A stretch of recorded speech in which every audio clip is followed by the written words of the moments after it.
A leaked draft report from the United Nations Intergovernmental Panel on Climate Change paints the starkest picture yet of the real and accelerating danger caused by humans' use of coal, oil, and gas. William Brangham has the latest.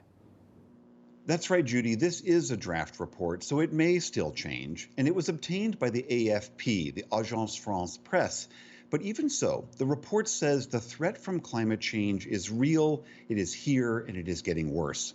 It lays out a myriad of impacts: unlivable heat waves, widespread hunger and drought, rising sea levels that'll force millions from their homes, and the extinction of many species.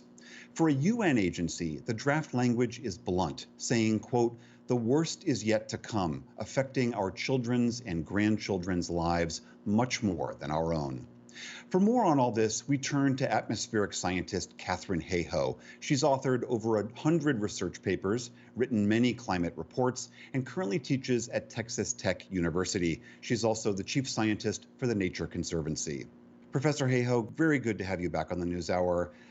The UN IPCC keeps saying this is a draft, it may change, but I think it's pretty clear to say this language is incredibly stark for the UN. What do you see as the main points to take away from this draft? Mhm. I can't comment specifically on the contents of the draft because it is a confidential document that was provided to governments and experts for review. But what I can say is that the results should be no surprise because we have known since the 1800s that digging up and burning coal, then, now gas and oil, are producing heat trapping gases that are wrapping an extra blanket on the planet.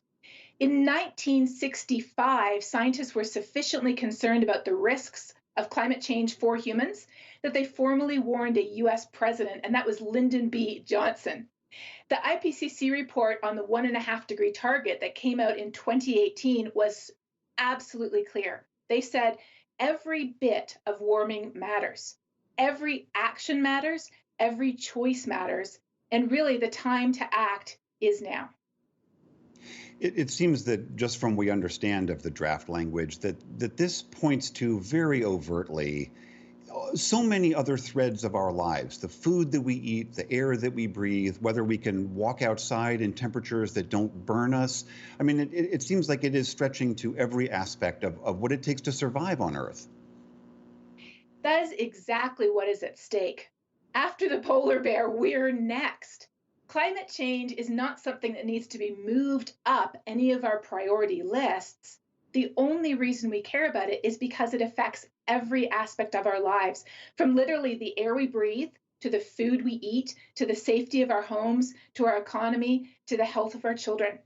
I'm part of an organization called Science Moms, where we connect climate change to moms and how we care about our kids. And one of my fellow science moms, Jolene Russell, who's at Arizona, she said today, she said, I had to wake my kids up at 5 a.m. so they could go outside to play because it was too hot and too dangerous for them to play later in the day. How does that not matter to any parent? I'm always leery of saying, well, this will be a turning point, this heat wave, this drought, this loss of ice. I wonder, why do you think it has taken us so long to appreciate the severity of this situation? We humans are really good at psychologically distancing ourselves from things that we think will matter in the future, but not now. From how much money we save for retirement, or how much we exercise or don't, or what we eat and what we shouldn't. And it's the same with climate change. It turns out in the US, almost three-quarters of people would say, oh, yes, climate change is real. It will affect future generations. It will affect plants and animals. It will affect people who live in countries far away. But when you say, do you think it will affect you? The number drops precipitously to just over 40%. That gap is our biggest problem. Not the gap of people who say it isn't real, the gap of those of us who say it's real, but we don't think it matters.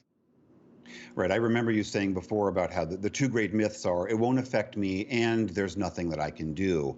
So, for this report certainly blows away that first myth, as you are saying. This certainly affects everybody that lives on this planet.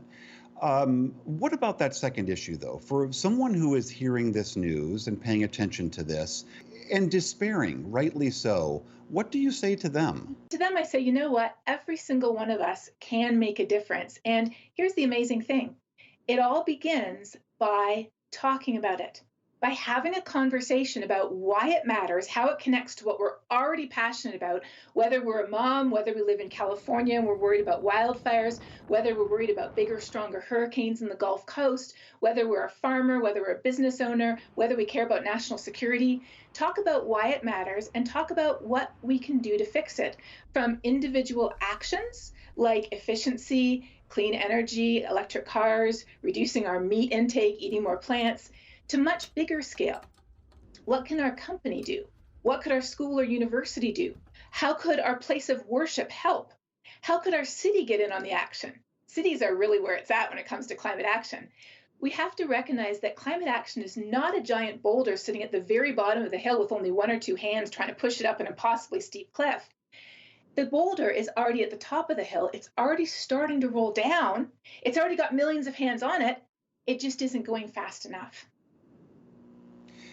Another aspect that the UN report, this draft report, touches on is our seeming failure at doing real adaptation to the threats we're already seeing, from rising seas to droughts to agriculture.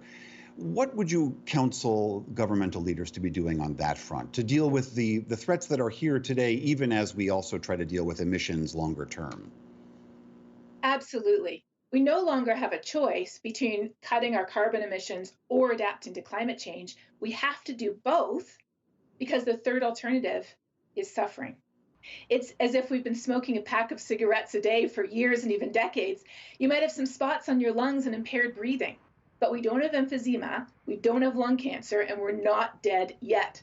So, how can we prepare for that future? We have to prepare our water systems, our infrastructure, our buildings, our food systems, even our national security systems.